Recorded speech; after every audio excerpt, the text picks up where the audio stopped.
Deus Santo, no nome de Jesus, eu rogo ao Senhor a tua proteção e o teu cuidado para a minha vida e para a vida daqueles que assistirem este vídeo no nome de Jesus. Hoje, meu Deus, mais do que nunca, eu preciso da graça, do amor e da proteção do Senhor, dos cuidados do Senhor.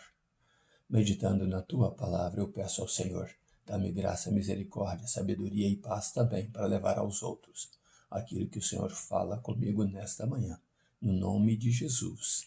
Amém.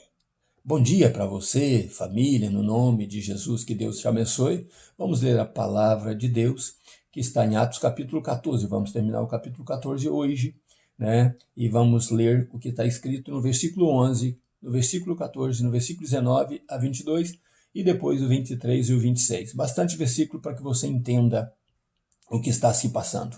O título dessa mensagem de hoje é Não estamos vivendo dias assim? O que eu estou pregando será irrealidade? Não é real o que eu estou pregando? Volto ao título. Não estamos vivendo dias assim? Lemos então o versículo 11 do capítulo 14, que está escrito: Vendo as multidões, o que Paulo fizera, levantaram a sua voz, dizendo na língua licaônica: Fizeram-se os deuses semelhante aos homens e desceram até nós. Versículo 14. Porém, ouvindo isto, os missionários Barnabé e Paulo rasgaram as suas vestes e saltaram para o meio da multidão, clamando. O verso 19 ao 22 diz assim: Sobrevieram, porém, uns judeus de Antioquia e de Icônio, os quais, tendo convencido a multidão, a mesma multidão, que aclamava, dizendo que deuses se fizeram como homens e baixaram no meio deles, esses que vieram, judeus de Antioquia, da Pisídia e de Icônio, os quais, tendo convencido a multidão, apedrejaram a Paulo e o arrastaram para fora da cidade, já cientes de que ele estava morto, ou convencido de que ele estava morto. Mas, rodeando-o, os discípulos, levantou-se e entrou na cidade. No dia seguinte, partiu com Barnabé para Derbe, tendo anunciado o evangelho naquela cidade, ou na cidade de Derbe, e feito muitos discípulos, voltaram para Listra, Icônio e Antioquia da Pisídia, confirmando os ânimos dos discípulos, exortando-os a permanecer firmes na fé, dizendo que por muitas tribulações nos é necessário para entrar no reino de Deus. E havendo-lhes por comum consentimento eleito irmãos em cada igreja, com orações e jejum, os encomendaram ao Senhor em que haviam crido. E o versículo 26, e dali navegaram para Antioquia, onde tinham sido encomendados a graça de Deus para a obra que acabavam de cumprir. Glória a Deus por isso. Então vemos a primeira viagem missionária de Paulo e de Barnabé, que levaram primeiro João Marcos com ele, depois João Marcos desistiu na metade do caminho, ou menos da metade, voltou então para Jerusalém e eles então seguiram viagem. Nós terminamos a meditação de ontem com uma fé que te faz mover. E hoje vamos falar desta fé que faz mover uma cidade, faz mover uma multidão, mas traz grandes problemas também. A fé é muito bom, precisamos dela, mas temos que encarar de frente os problemas que virão por causa da nossa fé também. Depois de ser propagado nas cidades vizinhas, e por ali,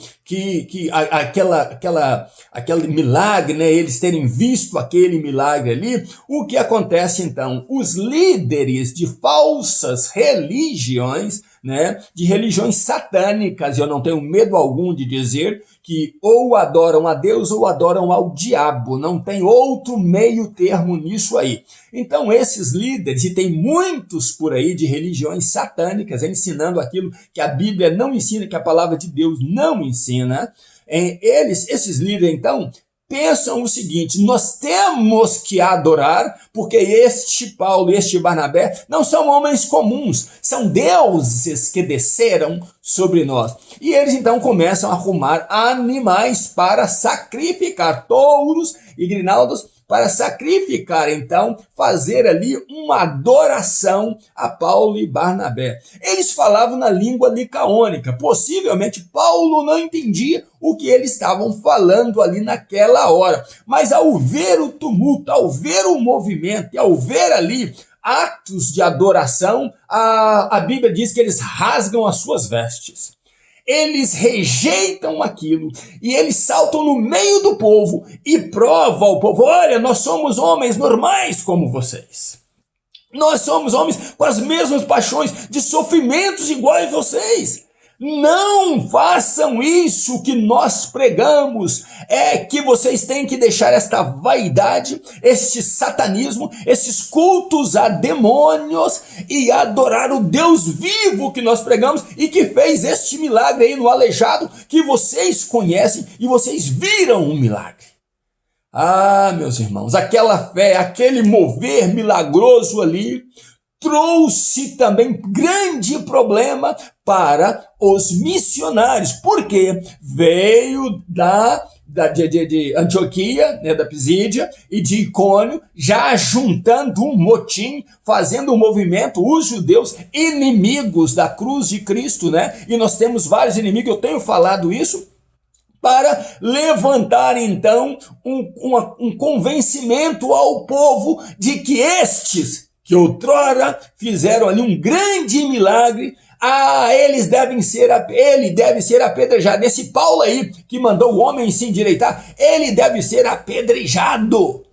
E convencer uma multidão com uma facilidade tão grande, talvez eles convenceram principalmente aqueles líderes ali que tentaram fazer de Paulo e Barnabé, Júpiter e Mercúrio, deuses no meio deles, adorando no meio deles, e foram rejeitados e foram repreendidos pelos missionários. O que aconteceu? Vamos apedrejar esse Paulo. E apedrejaram e o arrastaram fora da cidade e o deixaram ali, talvez para ser comido pelos urubus, pelos animais, né? Humilharam até a morte e, convencido de que ele estava morto, o abandonaram ali.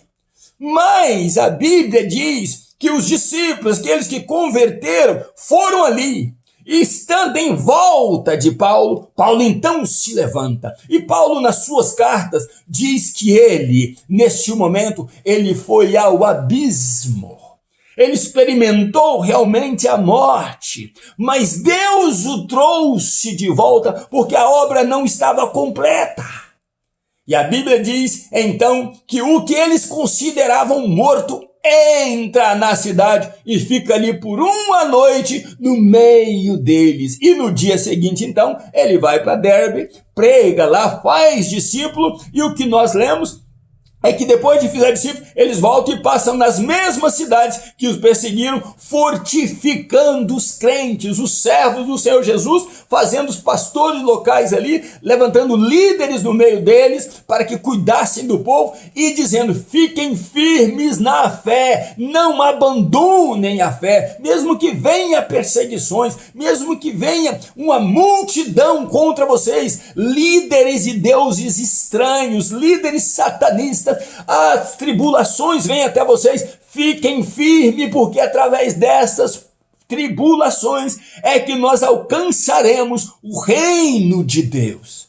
Talvez eu seja o único pastor que esteja pregando isso nesse momento. Talvez eu seja o único pastor que esteja pregando que quando você está em tribulação, você está exatamente dentro do plano de Deus. Talvez eu seja o único pastor que te diga, você ao passar por tribulação, regozijai-vos, porque talvez os outros só pregam outras coisas que vão te fazer feliz, que vão te fazer com sucesso e que vão te fazer bem-sucedido nessa vida. Mas essa não é a palavra de Deus e não é a promessa da palavra de Deus. E cada dia o satanismo está crescendo mais, o mundanismo está entrando dentro da igreja e os pastores estão cegos e pregando para um bando de cegos coisas deste mundo. Eu te digo uma coisa, sem você passar por tribulação, sem você for provado como homem e mulher de Deus, jamais você alcançará a glória de Deus. Jamais você verá Deus agindo na tua vida, porque coisa fácil, coisa tranquila é para os fracos na fé. Os fortes na fé confrontam, os fortes na fé levantam-se e os fortes na fé enfrentam tudo aquilo que vier por amor a Jesus. Então você e eu sabemos que eles voltaram, passaram para a cidade fortificando a fé e voltaram a Antioquia, embarcaram para Antioquia, a igreja que os delegou, que os encomendou esta linda obra, e a Bíblia diz que eles cumpriram a obra missionária que a igreja colocou nas mãos dele. E Jim Swaggart, na sua escrita, diz que eles ficaram ali por 2 anos, ali confraternizando com irmãos, reabastecendo as baterias para sair de novo depois para fazer outras viagens missionárias. O que eu quero dizer a você é o seguinte, quero te perguntar o seguinte, não estamos vivendo dias assim? Dias em que se Deus faz um milagre usando o homem, as igrejas começam a enaltecer, os pastores começam a enaltecer a homens e prestarem culto a eles? Você não tem visto aí na sua igreja o pastor chamando fulano de tal para pregar, Beltrano para pregar, vem aqui o homem de Deus para pregar, e são os mesmos que falam as mesmas palavras, mas que não acontecem nada. Eles passam por aí e arrancam tudo que você tem e são enaltecidos, são endeusados na tua igreja. É cantor, é pregador, é fulano de tal. E você está indo à adoração a este homem sem perceber. A minha pergunta é, você tem rejeitado isso? Tem rasgado as suas vestes? Porque todas as vezes que alguém rasga as vestes na Bíblia, é uma rejeição. Eu não aceito o que está sendo feito, eu não aceito o que está sendo dito. Agora, por pregar isso para você, eu sou perseguido, sou humilhado, sou maltratado, sou apedrejado por muitos deles que dizem por aí, esse cara não é ninguém para ficar pregando, mas o que eu prego para você se chama Bíblia, a palavra de Deus, e é nela que eu estou firmado, é nela que eu tenho crido, e acredito que se você crer nela, você será honrado por Deus, passará por perseguição, passará por tribulações, mas Deus irá te honrar, porque Deus é Deus em todas e quaisquer situações das nossas vidas.